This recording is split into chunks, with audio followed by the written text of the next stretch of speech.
శ్రీ గురుభ్యో నమః. మహాభారతం నుంచి జీవిత పాఠాలు. మహాభారతంలోని పాత్రలను అర్థం చేసుకోండి చాలు. జీవితంలో ఎలా ప్రవర్తించకూడదో తెలుస్తుంది. మహాభారతం అంటే కేవలం అన్నదమ్ముల యుద్ధం కాదు.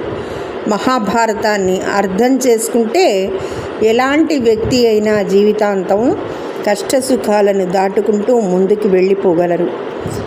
మహాభారతం హిందువులకు అద్భుతమైన ఇతిహాసం. ప్రపంచంలో ఉన్నదంతా మహాభారతంలో ఉందని, మహాభారతంలో లేనిదేది ప్రపంచంలో లేదని అంటారు. ధర్మం, న్యాయం, మోసం, స్నేహం, వెన్నుపోటు, ఇలా ఎన్ని రకాల లక్షణాలు ఉంటాయో ఆ లక్షణాలకు తగ్గ మనుషులు మహాభారతంలో కనిపిస్తూనే ఉంటారు. ఒక జీవితం నేర్పే పాఠాన్ని మహాభారత గ్రంథం నేర్పిస్తుందని చెబుతారు. ఎవరైతే మహాభారతాన్ని ఔపోసన పడతారో, అందులోని ప్రతి పాత్రని అర్థం చేసుకుంటారో, వారి జీవితంలో ఎదురయ్యే సమస్యలను తట్టుకునే శక్తిని, సామర్థ్యాన్ని, తెలివితేటలను పొందుతారని పండితులు చెబుతారు. శకుని ఈ పాత్ర నుంచి చెడు స్నేహం, జీవితంలో చెడు స్నేహం అంతానికి దారితీస్తుందని శకుని వల్ల అర్థమవుతుంది. శకుని కౌరవులతో స్నేహం చేసి వారి నాశనానికి కారణం అయ్యాడు. శకునితో స్నేహం చేయకపోతే కౌరవులు అంత దారుణమైన స్థితిలో మరణించేవారు కాదేమో. శకుని లాంటి స్నేహితులు ఉండడం చాలా ప్రమాదకరం. కర్ణుడు అతి మంచితనం, జాలి, దయ వంటివి మీ జీవితాన్ని కాల్చేస్తాయని చెప్పడానికి కర్ణుడే ఉదాహరణ. కర్ణుడు తన అతి మంచితనంతో, దాన ధర్మాలతో తన జీవితాన్ని నాశనం చేసుకున్నాడు. చివరికి చెడువైపు నిలబడి ప్రాణాలనే పోగొట్టుకున్నాడు. జీవితంలో మీరు గెలిచి నిలవాలంటే మంచివారితోనే స్నేహం చేయాలి. అనవసరమైన ధర్మాలు చేయడం మంచి పద్ధతి కాదు. గాంధారి క్రమశిక్షణలో పెంచకపోవడం అనేది తల్లిదండ్రుల తప్పేనని మహాభారతం చెప్తోంది. గాంధారి 100 మంది పిల్లలకు తల్లయింది. కానీ 100 మందిలో ఒక్కరిని కూడా సవ్యమైన మార్గంలో నడిపించలేకపోయింది. రాజ్యాన్ని బిడ్డలకు సమంగా పంచే విషయంలోనూ గొడవలు జరిగాయి. వారి క్రమశిక్షణ దారి తప్పింది.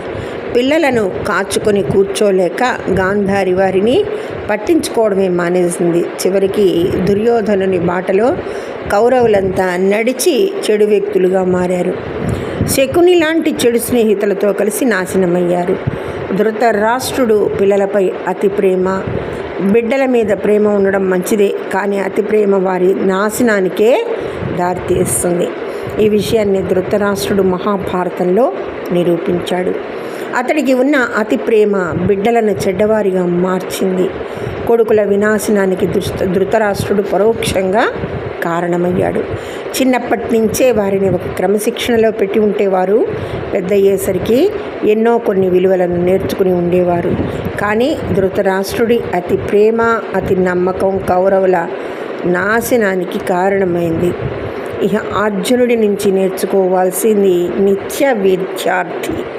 జీవితంలో ఎప్పుడూ నిత్య విద్యార్థిగానే ఉండాలని అర్జునుడు చెప్పాడు. అర్జునుడు తన జీవితాంతం ఏదో ఒక విద్యను నేర్చుకుంటూనే ఉన్నాడు. విద్యను నేర్చుకోవడానికి ఏమాత్రం సిగ్గుపడలేదు. ఎవరి దగ్గర ఎలాంటి అస్త్రాలు ఉన్నాయో తెలుసుకొని వారి దగ్గరే శిష్యరికం చేసి ఆ ఆయుధాలను పొందిడిగా పేరు తెచ్చుకున్నాడు. అభిమన్యుడు అర్ధజ్ఞానం. ఏ విషయం గురించైనా పూర్తిగా తెలుసుకోవడం ముఖ్యమని అభిమన్యుడు నిరూపించాడు. పద్మవ్యూహంలోకి ప్రవేశించడమే అభిమన్యుడికి తెలుసు. కానీ ఆ పద్మవ్యూహంలోంచి బయటికి రావడం తెలియక వీర మరణం పొందాడు. అర్ధజ్ఞానంతో, అతి నమ్మకంతో పద్మవ్యూహంలోకి వెళ్ళడం అభిమన్యుడు చేసిన తప్పు. అర్ధజ్ఞానంతో ఏ పని చేయడం మంచి పద్ధతి కాదు.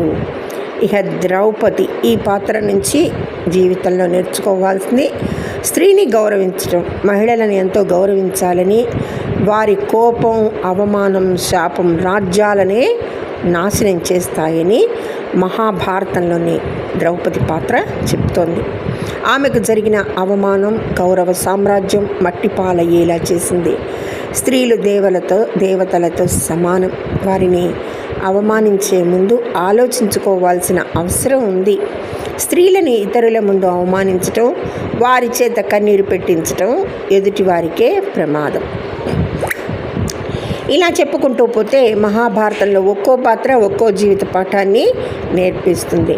మహాభారతాన్ని అర్థం చేసుకున్న వ్యక్తి జీవితంలో ఖచ్చితంగా విజయుడై తీరుతాడు. ధన్యవాదములు. సర్వేజన సుఖినో భవంతు.